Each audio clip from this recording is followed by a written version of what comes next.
And please, go back to your seats. Thank you. Thank you for your work.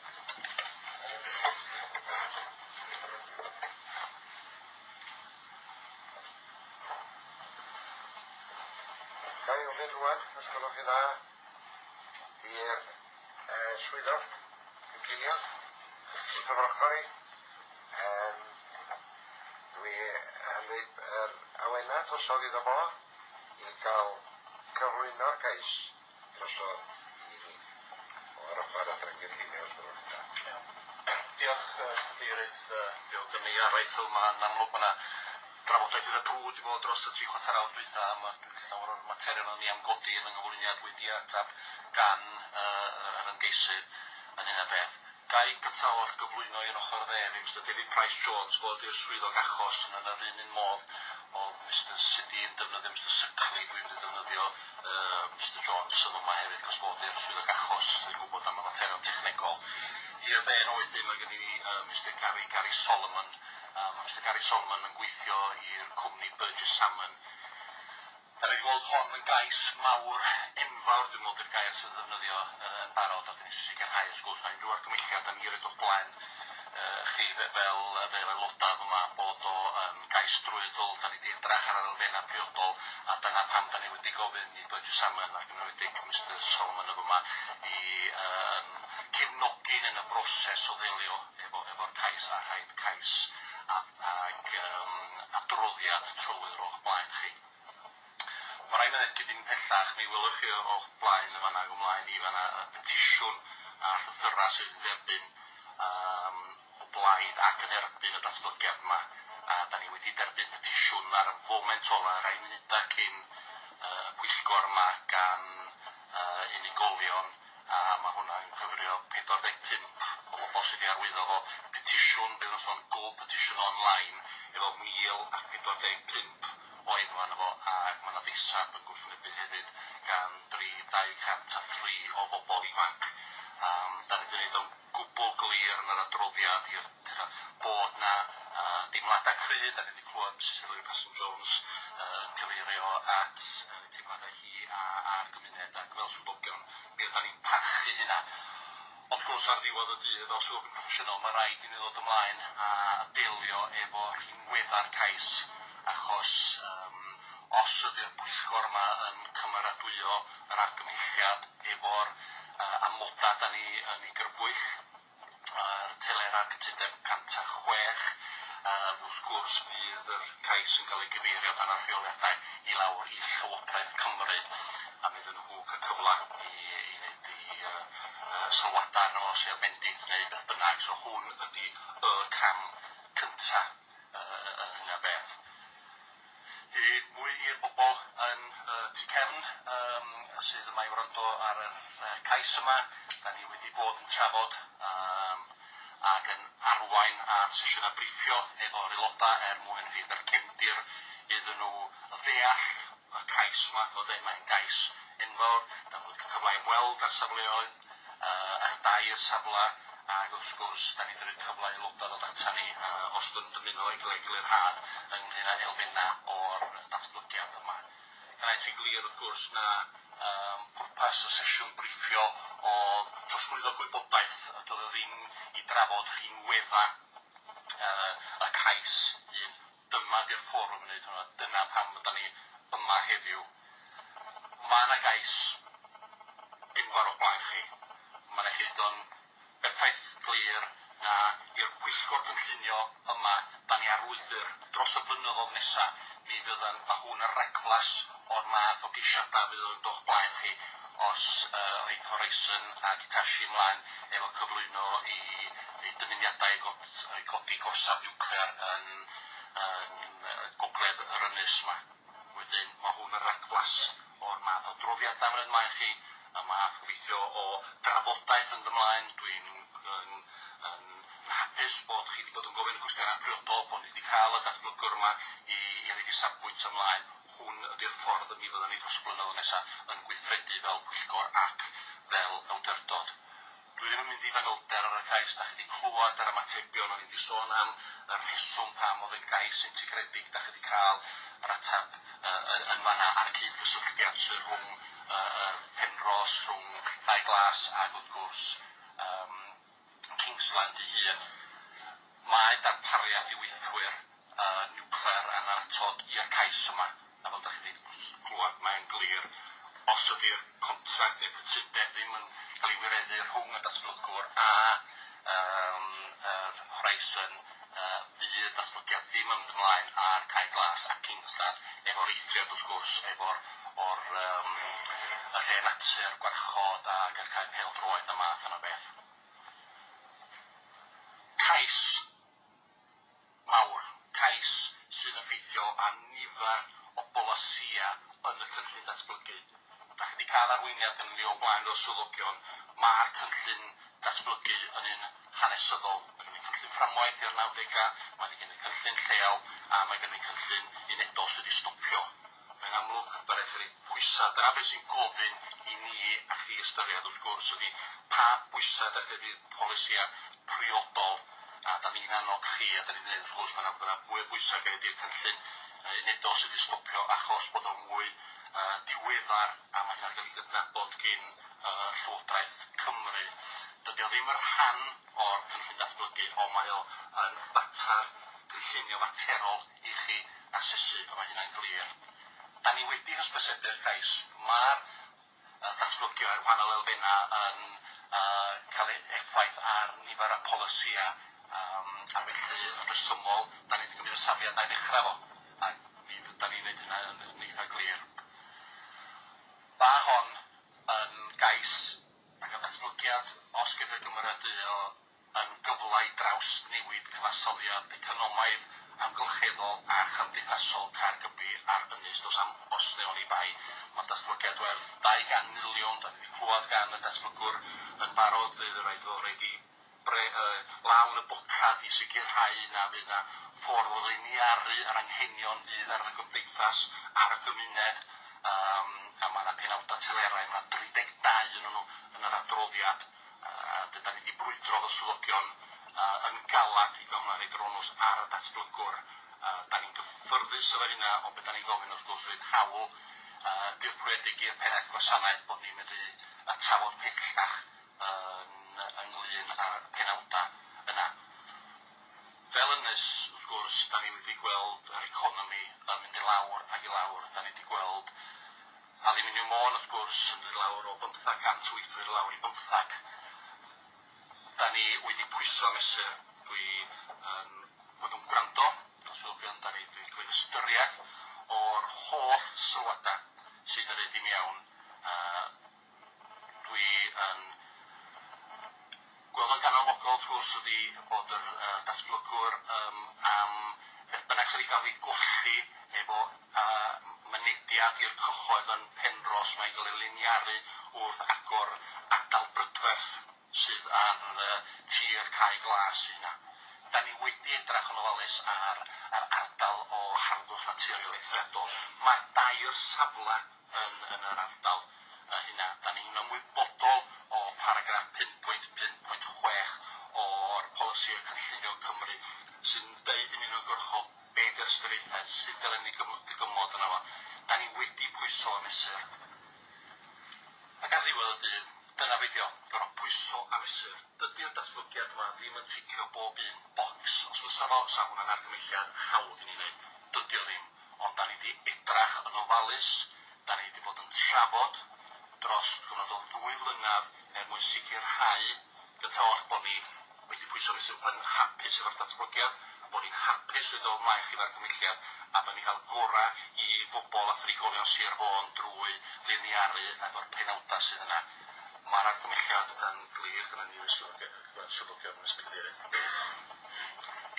Diolch yn fawr. Jyst cyn I chi'n dan, dwi'n sicr, jyst so di David yma eisiau dod eich diweddaru ynglyn â'r ddau bethau bosib sydd wedi codi rhwng cyfnod o orffan yr adroddiad i'r pwynt da ni heddiw. Sa'n chi symud ymlaen I dudalen 61 Dŵr Cymru.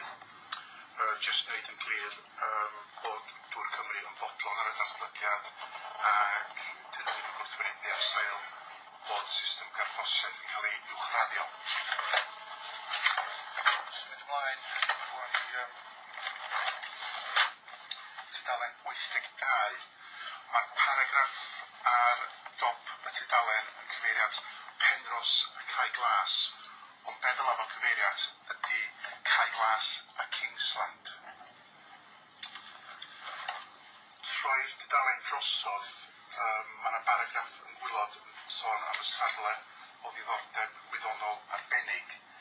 Mae Cyfoeth Naturiol Cymru wedi gwneud sylwadau pellach jyst yn esbonio bod y ddynodiad hwnna yn dibynnu ar y cnefin fwy eang a dim jyst adar fel sydd wedi cael ei sôn amdan yn y paragraff.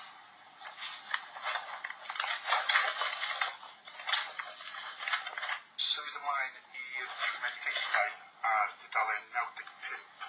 Mae rhwymedigaeth 31 yn cyfeiriad 30 o gabanau, ond beth o ddeud ydy 100 o gabanau.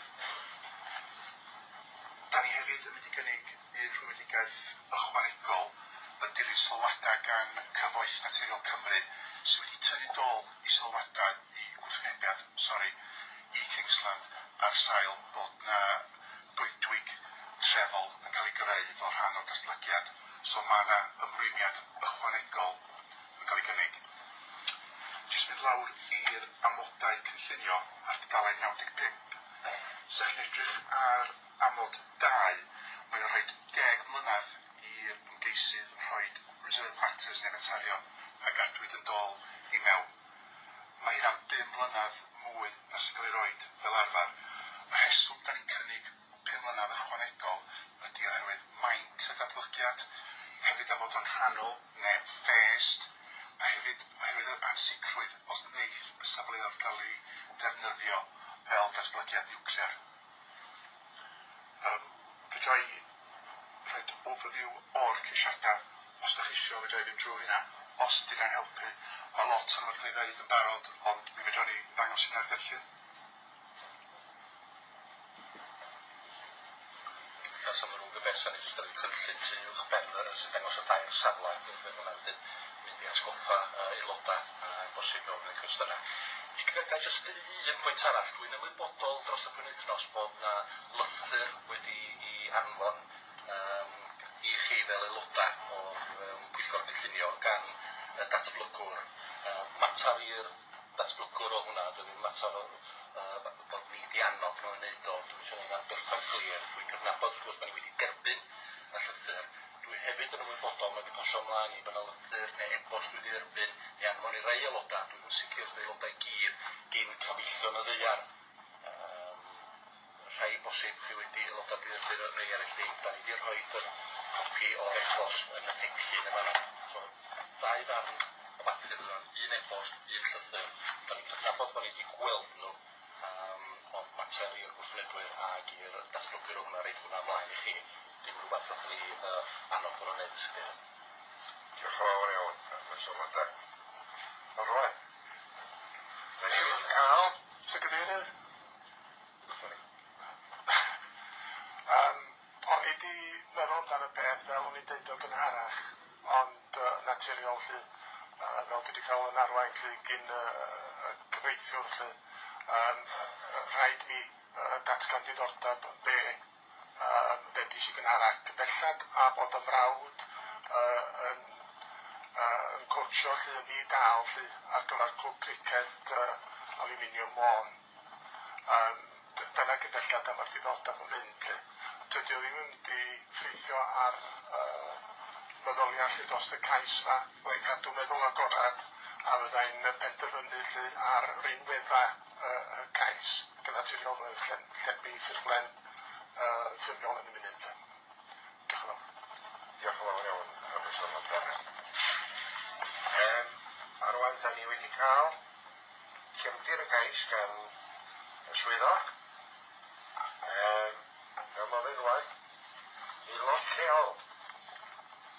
Os aelod lleol eisiau cael ychwanegu, Clr Jeff Evans, I'm going to ask for the local members, please, can they try and be as short as possible? Dwi am ofyn i'r aelodau lleol bod mae'r grwn a chryno a sydd yn bosibl os gwelwch chi dda. Clr Jeff Evans. Thank you, Mr. Chairman. I will be as brief as possible, and my presentation is on 2 pieces of A4. It's as small as I could possibly make it, and it'll take about 2.5 minutes to read. William Arthur Ward, one of America's most prolific writers of quotes and inspirational maxims, said, "Change like sunshine can be a friend or foe, a blessing or a curse, a dawn or a dusk." The Land and Lakes application before us today is about change, and has created such a wealth of differences of opinion that places councillors in an extremely difficult and unenviable situation, for rightfully everyone has a view based on personal beliefs, effects and circumstances. Anglesey County councillors within multi-member wards attempt to listen to the electorate and to evaluate the opinions and concerns, and have to make judgments as to that which they believe are most beneficial to the community. This has been made more difficult due to the large multi-member wards. Local members are not allowed to vote on planning matters within their wards. In fact, the 6 members of CLlr and Aniscovey are not allowed to vote today, and as such the decision on this planning application will be made by councillors independent of both CLlr and Aniscovey wards. But as local members, as I'm doing now, we can speak on the application. This has been a difficult application, with so many people positively in favour of the same, but also so many others who are totally against it. Planning has stated they are in favour of approving this application, but I believe that the opposing factors have to be reiterated before a decision is taken by the members to approve or otherwise. It is a fact that Penrose Coastal Park is owned and managed by Angus Aluminium, and the cost annually to keep this facility open is £250,000 annually, and with no plant business no longer operational, this on-cost cannot and will not continue. The public, however, have used and enjoyed the park's facilities over so many years, 40 plus, and wish to see it continue. With the current planning application, the public fear that the opportunity to access the park will be taken away, reduced and or lost. But against this fear and opinion, Land and Lakes give assurances that they will enhance and secure the park's future, including public access to 73 acres of land and woodland, together with a new public right-of-way. Of major concern is the housing development at Kingsland and Clr and its envisaged potential negative impact and effects on the area and its inhabitants' householders. Is such a major development a required necessity, or is it simply the means to a huge housing development with substantial generated profits for the developer? But another view is that it is well needed. There is a need for housing, especially for a number of affordable homes. There is a distinct difference of opinion as to the economic benefits and long-term future, especially as it applies to employment opportunity. And whilst Land and Lakes proposals forecast the creation of 400 full-time construction jobs each year over an 8-year construction period, together with long-term sustainable employment for circa 600 full-time equivalent permanent jobs, the fears are that local people will not acquire the construction jobs, and that the forecast as to 600 full-time jobs is greatly exaggerated and will be less in number, many of a part-time nature and relatively low paid. Against that view, there are those who welcome the forecast employment opportunities, especially as Holyhead and Anglesey has been decimated by the downturn, the economic downturn, business closures and resultant unemployment. There are views as to the negative impact and pressures on services, doctors, hospitals, police, schools, the Welsh language and the way of life. But another view is to the economic recovery, with local supply chains strengthened, with opportunities for local people and businesses to open and grow, with additional spending on goods and services, that from people who visit the camp to those who work within. It is difficult to list all the pros and cons in a local member speech, which has effects good and potentially bad at Holyhead and across Anglesey, and it is extremely difficult to make the case and to reassure either side of the argument and opinion.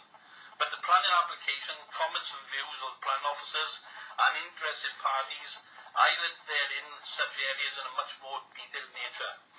It is for planning officers to determine the validity of the planning application, its merits, and whether it meets the acceptable planning applications and standards, and whether it is considered to be of a beneficial nature. But it is for the planning members to endorse or reject the application.